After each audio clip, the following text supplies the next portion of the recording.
మొంతా తుఫాను నష్టం భగవంతుని దయ వల్ల తక్కువతో బయటపడ్డామని ఆంధ్రప్రదేశ్ శాసనసభ స్పీకర్ శ్రీ చింతకాయల అయ్యన్న పాత్రుడు, ముఖ్యమంత్రి నారా చంద్రబాబు నాయుడు, ఉప ముఖ్యమంత్రి పవన్ కళ్యాణ్ ముందుగానే తీవ్రతను అంచనా వేసి ప్రభుత్వ యంత్రాంగాన్ని, ప్రజలను అప్రమత్తం చేయడం వల్లే నష్టం తగ్గిందని ప్రశంసించారు. ప్రభుత్వ ఆదేశాలతో అధికారులు తక్షణం స్పందించి లోతట్టు ప్రాంతాల ప్రజలను పునరావాస కేంద్రాలకు తరలించారు. వారికి భోజన ఏర్పాట్లు చేయడం అభినందనీయమన్నారు.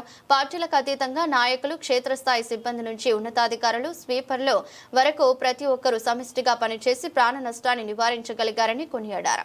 రోడ్లపై చెట్లను తొలగించి రవాణాకు అంతరాయం కలగకుండా చూసిన అధికారుల పనితీరు అద్భుతమన్నారు. అందరికీ నమస్కారం అండి. నిన్న జరిగినటువంటి మోంతా సైక్లోన్ వల్ల రాష్ట్రం తీవ్రమైన నష్టం జరుగుతుందని చెప్పి అందరూ ఊహించాం. కానీ భగవంతుని దయ వల్ల తక్కువ నష్టంతో బయటపడినందుకు నా ఆనందం వ్యక్తం చేస్తున్నాను. ముఖ్యంగా మనం చెప్పవలసింది ఏంటంటే, మన ముఖ్యమంత్రి గారు నారా చంద్రబాబు నాయుడు గారు, డిప్యూటీ సీఎం గారు పవన్ కళ్యాణ్ గారు ఈ తుఫాను తీవ్రతను ముందుగానే ఊహించి అధికార యంత్రాన్ని అలాగే ప్రజల్ని అప్రమత్తం చేసిన సంగతి మనం చూసాం. దీనివల్ల ఏమైందంటే అందరూ కూడా అప్రమత్తమై ఎక్కువ నష్టం జరగకుండా తక్కువ నష్టంతో బయటపడే అవకాశాలు మనకు కల్పించాయి.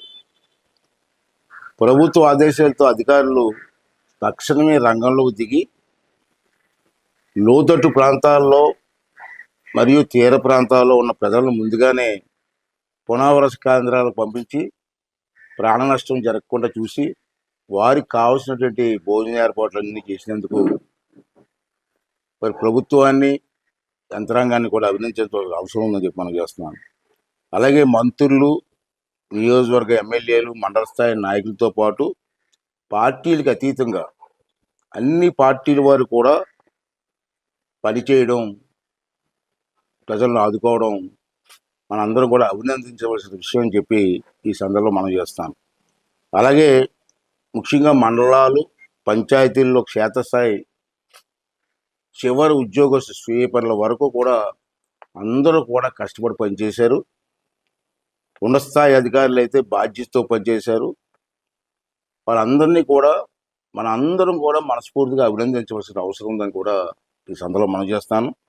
అలాగే రోడ్లపైన పడిపోయిన చెట్లను వెంటనే తొలగించుతూ రవాణాగా అంతరాయం కలగకుండా అధికారులు అద్భుతంగా పనిచేశారు. రాష్ట్రంలో ఉన్నటువంటి అధికారులతో పాటు కింద స్థాయి పంచాయతీ స్వీపర్ల వరకు ఎంతో బ్రహ్మాండంగా పనిచేశారు. వాళ్ళందరికీ కూడా మనస్ఫూర్తిగా ధన్యవాదాలు, అభినందనలు కూడా తెలియజేస్తాను. అదేవిధంగా ముఖ్యమైన విషయం ఏంటంటే, ప్రజలందరూ గమనించవలసింది, ఈ వర్షాలకు తడిసి ఎక్కడైనా ఇల్లు పడిపోతే, ఇల్లులన్నీ డ్యామేజ్ అయితే, ఎక్కడైనా డ్యామేజ్ అయితే వెంటనే మీ మండలంలో ఉన్నటువంటి ఎంఆర్ఓ ఆఫీస్ గారికి మీరు అన్నీ తెలియజేయండి.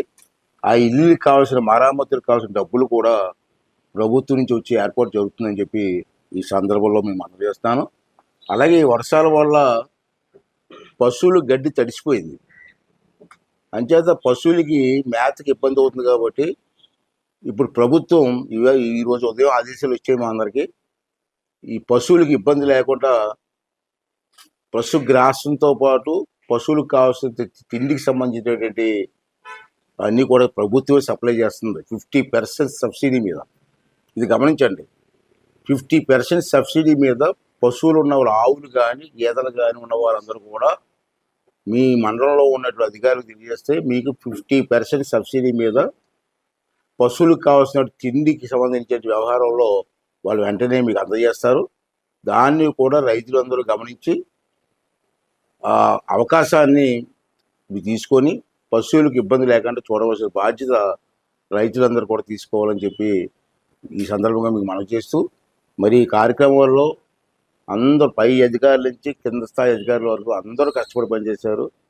ప్రజలు కూడా సహకరించారు, అన్ని పార్టీ రాజకీయ నాయకులు సహకరించారు. మరొక్కసారి వాళ్ళందరికీ కూడా మనస్ఫూర్తిగా అభినందనలు, ధన్యవాదాలు తెలియజేస్తున్నానండి.